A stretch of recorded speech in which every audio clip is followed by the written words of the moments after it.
मैंने कुछ नहीं किया भाई, मैंने कोई योगा कोई जिम नहीं गई, बस मैंने अपने खाने पे कंट्रोल किया और टाइम से खाया। वो आजकल चली ना इंटरमीटिंग फास्टिंग, वो की है मैंने। 7 बजे के बाद मैं कुछ नहीं खाती और नेक्स्ट डे 12 बजे खाती हूँ।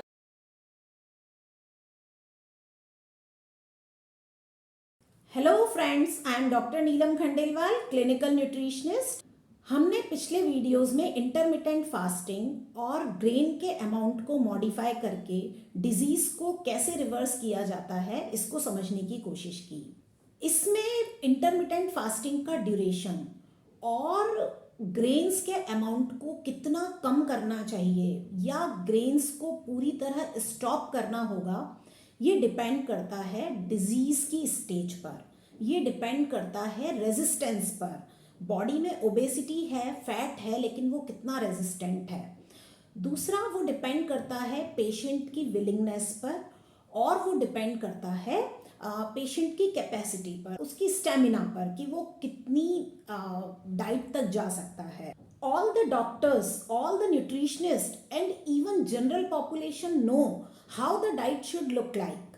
हमें पता है, हम सभी को पता है कि हेल्दी डाइट क्या है, हमें क्या खाना चाहिए और किन चीज़ों से हमें दूर रहना चाहिए। हमें पता है जंक हमें नहीं लेना चाहिए, कार्बोनेटेड ड्रिंक हमें नहीं लेना चाहिए, हमें पैकेज्ड फूड आइटम्स नहीं लेने चाहिए, हमें डीप फ्राइड भी कम लेना चाहिए। लेकिन फिर ऐसा क्या कारण है जिसकी वजह से हम अपनी बीमारियों से डील नहीं कर पा रहे हैं और अपनी हेल्थ को बचा के नहीं रख पा रहे हैं? इसका कारण है कि क्रेविंग्स से कैसे डील किया जाए, इसका कारण है कि एपेटाइट को कैसे कंट्रोल किया जाए, इसका कारण है फूड एडिक्शन को कैसे कम किया जाए, और जो डिससेटिस्फैक्शन है, जो हम अपनी डाइट में डिससेटिस्फैक्शन फील करते हैं, जो हमें मजबूर करता है ज़्यादा से ज़्यादा जंक और अनहेल्दी फूड कंजम्पशन के लिए, उससे कैसे डील किया जाए। उसी में इंटरमिटेंट फास्टिंग और ग्रेन्स का कंजम्पशन कम करने वाली जो मेथड है वो आपका वर्क करता है। हाइपर इंसुलिनेमिया क्रिएट करता है इंसुलिन इनसेंसिटिविटी को। मीन्स हमारी सेल्स जो हैं वो इंसुलिन के लिए सेंसिटिव नहीं रहती हैं और वो इंसुलिन को पहचानने से मना करती हैं। यही कारण है ओबेसिटी का और ओबेसिटी से जुड़ी सारी लाइफस्टाइल डिजीजेस का।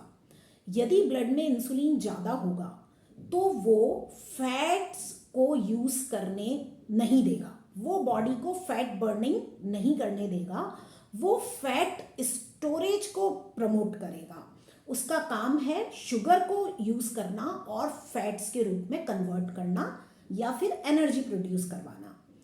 लेकिन ब्लड में इंसुलिन ज़्यादा रहता है और ऐसा प्रोसेस 10-20 साल तक होता रहता है, तो इस हाइपर इंसुलिनेमिया की वजह से फैट स्टोर होता जाता है और फैट बर्निंग का बॉडी को मौका मिलता ही नहीं है।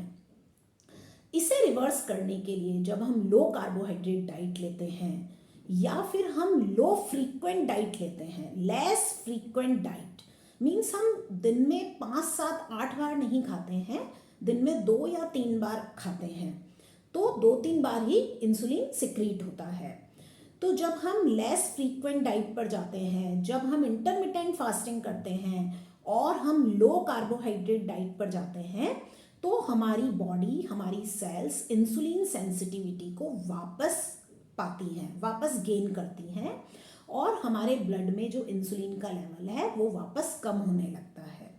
यही डिजीज रिवर्सल का प्रोसेस है, उसकी बायोकेमिस्ट्री है। Disease process of all lifestyle diseases and how this diet works in disease reversal can be understood by insulin theory too. हमारे शरीर में जब हम भोजन करते हैं तो पेनक्रियास से इंसुलिन सिक्रीट होता है। हमारे भोजन का ग्लूकोज, कार्बोहाइड्रेट और प्रोटीन इंसुलिन सिक्रीशन को स्टिमुलेट करता है। तो जैसे ही हमारे शरीर में ग्लूकोज एंटर होगा, वैसे ही पेनक्रियाज इंसुलिन सिक्रीट करेगी और ये इंसुलिन हमारी सेल्स तक कार्बोहाइड्रेट्स को, ग्लूकोज को लेकर जाता है। सेल्स में ये ग्लूकोज एनर्जी प्रोडक्शन में काम आता है, जिससे हमारा शरीर चलता है। जब हम कार्ब लोडेड डाइट लेते हैं, जब हम हैवी कार्बोहाइड्रेट डाइट लेते हैं, या फिर हम डाइट ऐसी लें जो अमाउंट में ज़्यादा हो, तो वो डाइट इंसुलिन ज़्यादा सिक्रीट करवाती है। जब इंसुलिन ज़्यादा सिक्रीट होता है, ब्लड में कार्बोहाइड्रेट ज़्यादा होता है, तो सेल्स भी कार्बोहाइड्रेट से लोडेड हो जाती हैं। तब सेल्स कार्ब्स को लेने के लिए डिनाई कर देती हैं, तब सेल्स ग्लूकोज को लेने के लिए डिनाई कर देती हैं और इंसुलिन को पहचानने से मना कर देती हैं। इस कंडीशन में हमारे ब्लड में शुगर बढ़ने लगती है और साथ में इंसुलिन भी बढ़ने लगता है। इसे कहते हैं हाइपर इंसुलिनीमिया, और जो शुगर हमारे ब्लड में हमें ज़्यादा दिखती है वो अल्टीमेटली डायबिटीज़ के रूप में रिफ्लेक्ट होती है। With intermittent fasting and modification in the amount of grains in our diet, in next 5 years, humanity will overcome the problem of obesity and all other lifestyle disease for the sure. This diet works wonder in the field of disease reversal. Thanks for watching my video. Please share it with your family and friends and subscribe my YouTube channel to know more about healthy diet. Thank you very much.